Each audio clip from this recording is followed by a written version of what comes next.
Oke, apa kabar teman-teman? Welcome back ya.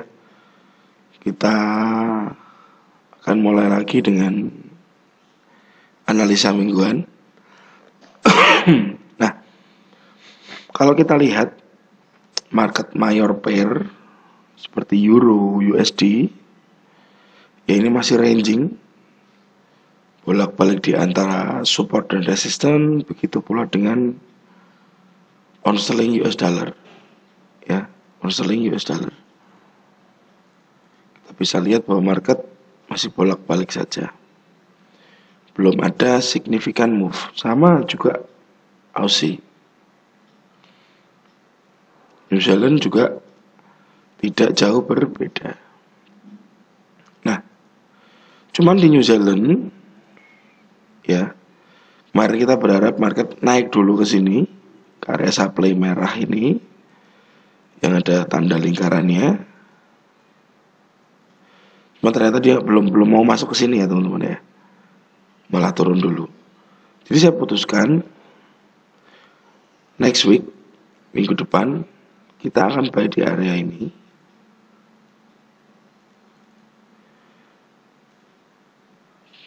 Nah, market biar masuk dulu, target maksimalnya di sini ya teman-teman.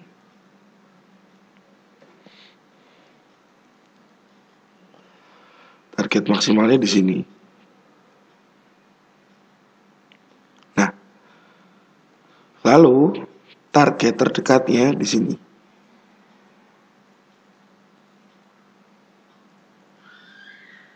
Ya, ini menjadi target kalau dia masuk ke demand dulu. Tapi berbeda lagi jika dia naik dulu ya. Nah, ini kebalikannya. Oke.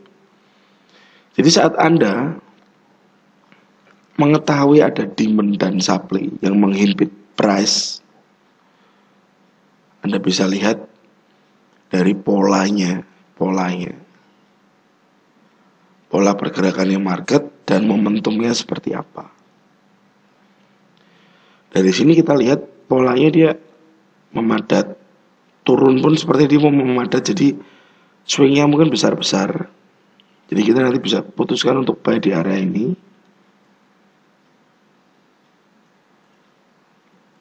Di sini 7067, stop lossnya 7033an. Ya di sini area buy-nya.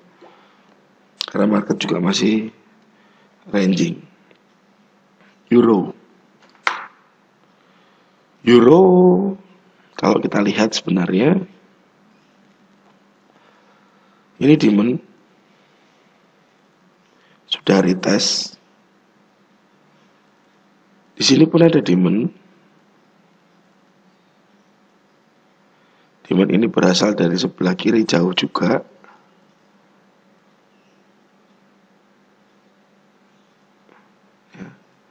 Demand ini, berasal dari sebelah kiri jauh. Nah ini.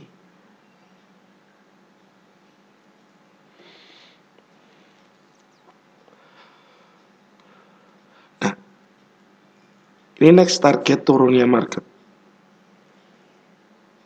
Ya, jadi kemungkinan dia akan swing ke atas, baru dia lanjut ke bawah lagi.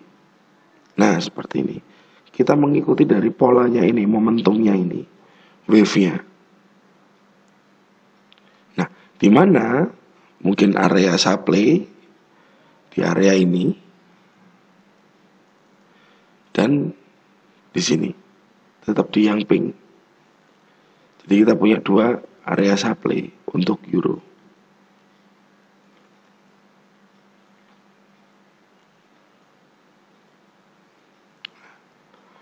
Karena ini sudah ada engulf ya teman-teman ya, ada engulf.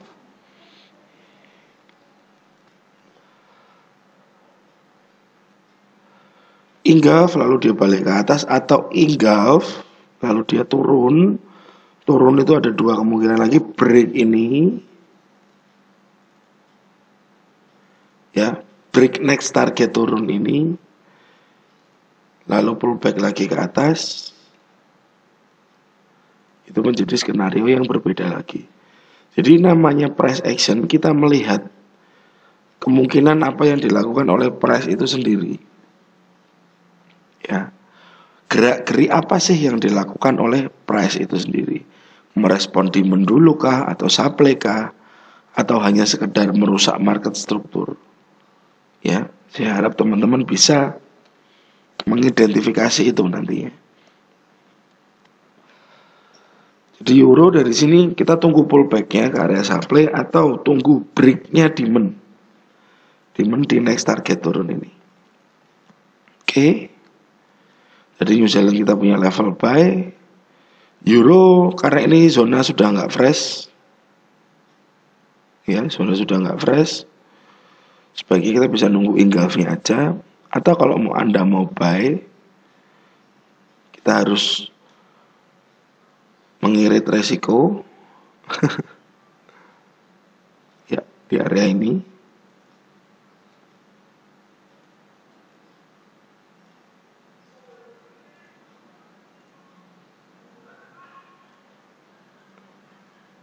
Nah, ini pun kalau nggak break ya. Jadi jika masih belum confirm seperti ini, teman-teman boleh pasang lot kecil dulu dengan risk 0,5% atau 1%, terserah dari money management teman-teman. Cuman yang saya saran lotnya jangan besar-besar karena belum ada verifikasi belum ada konfirmasi lanjutan bahwa supply itu engulf untuk kita buy. Oke. Pound sterling kalau kita lihat ada lower low, ya lower low di sini. Ini yang menyebabkan market merespon supply ini ya teman-teman. Nah, ada kemungkinan dia masih ke area GM atas dan lanjut turun ke bawah, atau dia turun lagi ke sini untuk dia terkoreksi lagi ke atas. Jadi untuk mayor pair ada dua kemungkinan masih mungkin dia ke supply atau dia memecah demand. Sama, polanya hampir sama semua. Swiss saya masih setia di demand yang bawah ini, saya masih tunggu. Karena supply di atas pun masih kokoh ya teman-teman. Supply di atas pun masih berdiri tegak. Ya harapan saya next dia bisa masuk ke area biru ini. Untuk dia melejit ke atas. Ada potensial bisa terjadi fake out. Ada support. Biasanya support berjajar begini jika break banyak retail yang masuk dengan pola breakout. Cuman kadang-kadang breakout itu bisa jadi false. Nah itu yang kita tunggu untuk buy di area biru.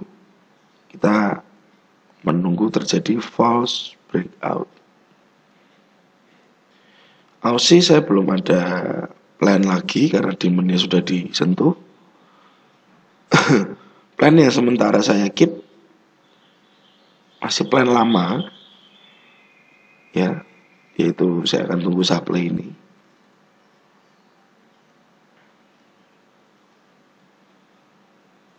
Ya, untuk market bisa lanjut ke bawah lagi. Supply yang di atas. Cuman apakah terjemput, saya juga nggak ngerti. Karena pada intinya saya akan trading di saat ada konfirmasi dan saya nggak mau menebak harga apakah akan ke sana atau enggak. Saya nggak pernah tahu karena memang trading nggak bisa ditebak. Kita hanya berbicara tentang data dan potensinya bagaimana ke depannya. Yen sudah merespon demand dan kemarin saya kena SL plus di sini. Sempat spike down dulu, spike ke bawah, kalau diangkat lagi mungkin dia masih akan meneruskan targetnya ke sini ya. meneruskan ke area targetnya di atas sini. Sini pun masih ada supply besar. Kalau kita ambil dari swap line ada di sini. Nah, apakah dia akan masuk ke supply ini? Masih bisa. Cuma saat entry kita cukup melihat dulu aja. Karena ini sudah terlalu dekat ya teman-teman. Takutnya dia masuk ke sini dengan power yang besar. Karena market nggak banyak bergerak di 2 minggu terakhir ini. Oke. Untuk forex mungkin itu dulu. Yang masih saya tunggu adalah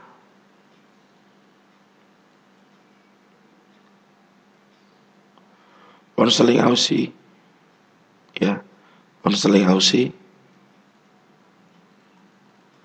sudah terlihat ya, polanya dia mau ke atas lagi. Ada engulf.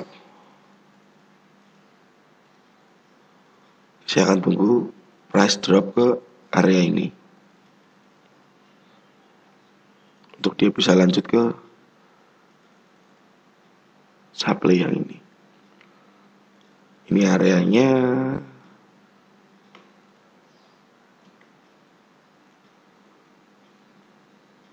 resiko 36 poin. Yes, 36 poin.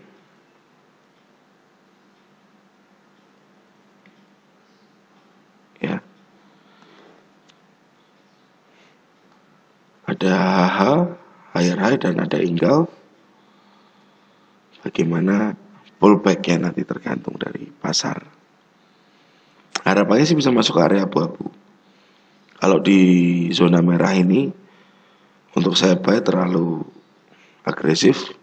Karena kalau kita lihat H4-nya ini market masih konsolidasi, bisa aja dia mau mencoba turun lagi dan ke atas lagi. Ada bias sideways di sini.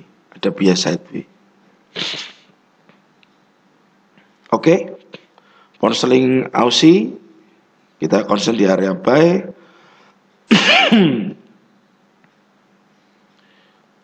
Lalu yen kita tunggu di area supply bagaimana.